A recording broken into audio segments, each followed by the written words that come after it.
À partir de ces cas très concrets, nous retournons d'une certaine manière, nous passons les frontières, nous retournons sur le territoire français pour examiner deux situations également expérimentées sur la question de la transition énergétique à des échelles un petit peu différentes. Donc pour cela, nous avons avec nous Aurélie Chevalier. Vous êtes directrice du pôle aménagement durable à la communauté de communes du Thouarçais. Et puis nous avons, non pas Alain Vacheux, je crois qu'il faut que nous... Enfin, je vais vous laisser l'excuser, c'est le président du pôle métropolitain de l'Artois. Mais Benoît Brock, vous êtes le directeur du pôle métropolitain de l'Artois. Alors, côté Thouarçais, je vais très rapidement résumer, mais vous le ferez beaucoup mieux que moi, bien sûr, vous développerez. Mais vous... Au Thouarçais, vous êtes le premier de la classe dans le territoire TEPOS. Je parle sous le contrôle de Yannick qui nous dira ce qu'il y a. En tout cas, vous avez une ambition qui est extrêmement forte et des résultats aussi qui sont puissants. Vous avez l'ambition d'être le territoire de référence en matière d'énergie positive. Et pour ça, donc, à partir d'un atelier d'étudiants d'ailleurs qui était un peu précurseur, enfin pas à partir, mais en tout cas avec la dynamique, en tout cas autour du paysage d'un atelier d'étudiants qui a eu lieu en 2014. Vous avez enchaîné beaucoup de choses sur toutes ces années-là. D'abord, territoire énergie positive, depuis plus de 10 ans. Vous élaborez un plan de paysage avec l'aide du collectif Paysage d'après-pétrole, qui est couplé avec un PLU intercommunal, qui est en cours. Vous avez développé un projet qui s'appelle Tipper. Vous allez nous expliquer exactement ce que c'est, mais en tout cas, c'est sur des anciennes friches militaires qui reçoivent des parcs photovoltaïques. Il y en a déjà 2, je crois qu'il y en a un 3e en préparation, des parcs éoliens, des unités de méthanisation, bientôt une unité de gazéification. Vous travaillez aussi sur la question des circuits courts et plein d'autres choses.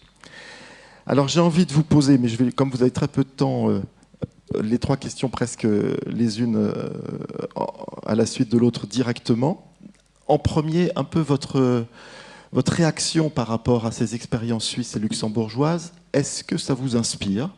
En quoi ça vous inspire? Est-ce que vous pensez qu'il y a des choses à prendre, des éléments reproductibles d'une certaine manière dans votre territoire? La deuxième, ce sera plutôt à l'inverse d'une certaine manière. Est-ce qu'il y a des choses qui vous semblent trop spécifiques, pas reproductibles?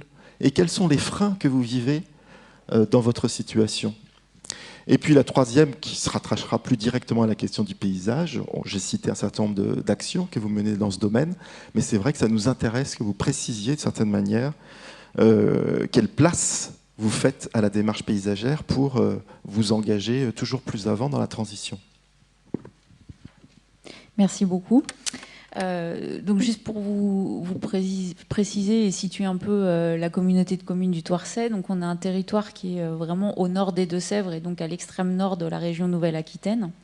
On a un territoire rural qui comprend 31 communes, 36 000 habitants. Donc je me retrouve beaucoup dans les exemples qui ont pu être présentés là en Suisse et à Beckerich au Luxembourg.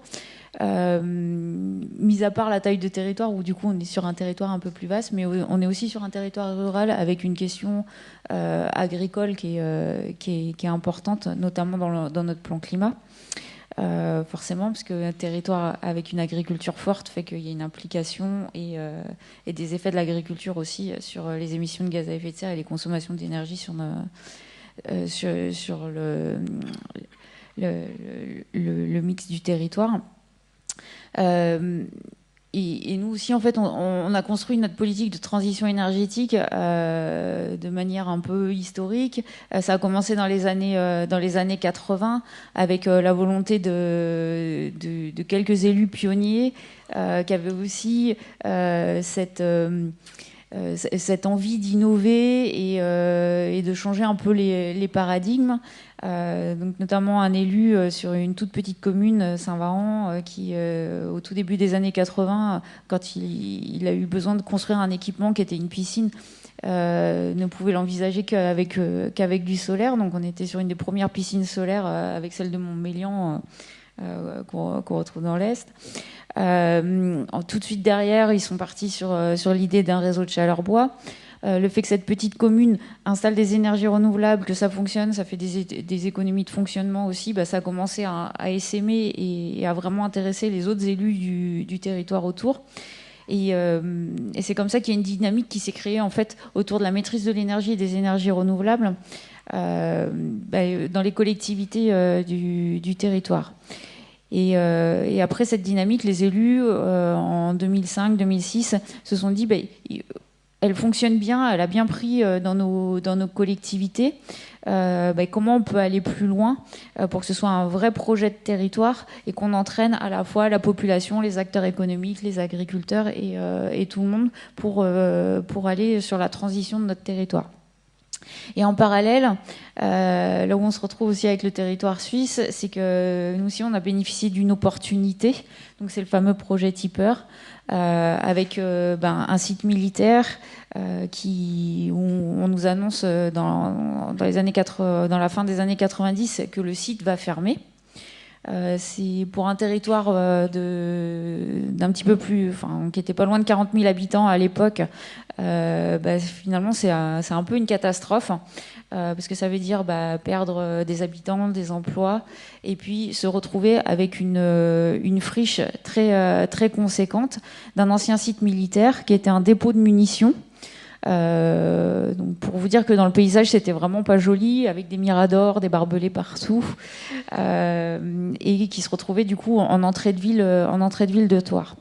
Et le ministère de la Défense qui nous dit de toute façon, vu les études et le nombre de munitions en fait qui sont enterrées sur le site, il y a une dépollution du site qui est possible, mais pas de retour possible de ces terres à l'agriculture, parce que c'est trop chargé en métaux lourds, on ne pourra pas aller dépolluer suffisamment profondément dans le sol, donc il y aura toujours un risque. Et par contre, on entamera la dépollution que lorsque vous, collectivité, vous aurez un projet. C'est sympa. Donc voilà. Et comme il y avait déjà cette dynamique en fait qui était engagée autour de la question énergétique, l'idée c'était de se dire on va profiter de cette opportunité foncière pour développer des énergies renouvelables et y aller assez fort, vraiment aller sur des grandes énergies renouvelables pour essayer de produire autant qu'on consomme à l'échelle du territoire. Et c'est comme ça que donc, du coup, dans notre plan climat en 2007, en lien avec ce projet Tipper, les élus ont souhaité fixer comme objectif de devenir territoire à énergie positive. Donc après, comment ça s'est passé ? L'idée, c'était de faire des appels à projets. On a plusieurs développeurs qui se sont manifestés. Et aujourd'hui, sur le projet Tipper, on a 2 parcs solaires au sol qui sont en fonctionnement, sur 10 hectares chacun. Ça nous a permis de mobiliser aussi le monde agricole avec un projet de méthanisation centralisée qui aujourd'hui est en fonctionnement depuis 2011 et qui regroupe 80 agriculteurs. On a aussi 3 éoliennes autour de ce site. Il nous reste encore un terrain dont la dépollution vient juste d'être terminée, où du coup il y aura un 3e parc photovoltaïque au sol. Et enfin sur la dernière partie qui reste de ce site, on a un projet de gazéification dont le chantier vient juste de démarrer. Donc là aussi avec un process de cogénération pour produire à la fois de la chaleur et de l'électricité. Et puis à côté de ça, à l'échelle du territoire, il n'y avait pas que le site Tipper, mais ça a continué à essaimer. On a eu d'autres projets éoliens, des projets photovoltaïques en toiture notamment, etc., qui se sont développés. Ce qui fait qu'aujourd'hui, on produit un peu plus de 35% de nos besoins d'énergie, que ce soit dans tous les secteurs d'activité, y compris la mobilité, qui est produit par des énergies renouvelables sur le territoire. Et notamment, si on regarde l'électricité, on produit 80% des besoins en électricité du territoire par les énergies renouvelables locales. Et on sait qu'en 2020, avec les projets là qui sont en cours, on produira un peu plus de 100% de nos besoins en électricité. Donc tout ça, forcément, on l'a vu aussi à travers vos exemples. Voilà, ça paraît bien, ça paraît joli, mais il y a aussi, on rencontre aussi des difficultés, notamment, moi ce que j'ai retenu aussi dans vos projets, c'est une forte mobilisation des citoyens. Nous, on est sur un territoire plus large, donc c'est vrai qu'à l'échelle de la commune, il y a quand même 2500 habitants, les gens se connaissent, se retrouvent. Nous, on a un petit peu plus de mal avec ça, parce qu'à l'échelle de 36 000 habitants, sur une superficie assez grande et des villages très éclatés, on a un petit peu plus de difficultés à ce que les projets émergent en fait des citoyens. Et puis en fait, les collectivités se sont tellement saisies du sujet que finalement les citoyens participent, mais ne sont pas forcément initiateurs. Ils attendent plutôt que l'initiative vienne de la collectivité et des communes. Donc là où je trouve un peu des divergences. Après, on s'appuie quand même un maximum sur des micro-réseaux que finalement on trouve à l'échelle du territoire, notamment au sein des AMAP, des centres socioculturels, on a des associations citoyennes. Donc voilà, ça commence à pas mal émerger, mais finalement, nous, c'est venu dans un second temps et pas tout de suite. Et puis, avec l'émergence des énergies renouvelables, et c'est ce que j'appelle les grandes énergies renouvelables, notamment les parcs au sol et les éoliennes, on a vu aussi une transformation de notre paysage ces 15 dernières années. Forcément, les éoliennes, les parcs sont apparus sur le territoire. Et en 2010, on a commencé à se poser la question, parce qu'on voyait où on en était dans le curseur pour arriver à être territoire à énergie positive. Et on s'est posé la question, là, on a encore une grande marge et une grande marche à monter. Il faut quand même qu'on anticipe et qu'on appréhende ces changements dans le paysage pour qu'on fasse les choses bien. Et qu'on n'aille pas au-delà du seuil d'acceptation des habitants. Donc c'est pour ça qu'on a reçu un projet des étudiants de l'école du paysage de Versailles qui ont travaillé sur une petite partie du territoire, le Saint-Varentais. Et là, en 2015, quand on a démarré, en 2015, quand on a démarré notre élaboration du SCOT et du PLUI, qui est à l'échelle de la communauté de communes du Thouarçais, fort en fait de cette expérience du projet des étudiants, on s'est dit qu'il fallait qu'on élargisse cette réflexion et qu'on anticipe l'impact paysager à l'échelle globale du territoire.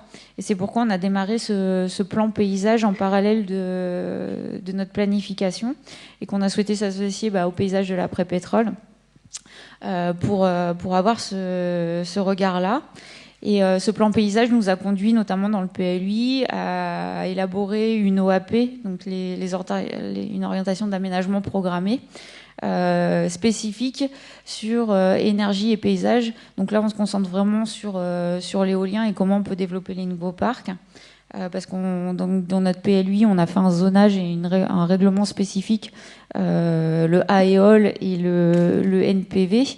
Donc c'est par cette OAP comment on incite les développeurs à respecter la volonté d'intégration de ces futurs projets dans notre paysage. Donc voilà, c'est une volonté politique forte. Et la transition énergétique, c'est vraiment l'axe de développement du territoire et du projet politique pour le territoire. Et il faut absolument que le paysage soit pris en compte pour que ce soit co-construit et que cette transition soit acceptée aussi par les citoyens et que la transition du paysage se fasse aussi en accord avec l'acceptabilité de tous et l'évolution du paysage. Merci beaucoup. Merci.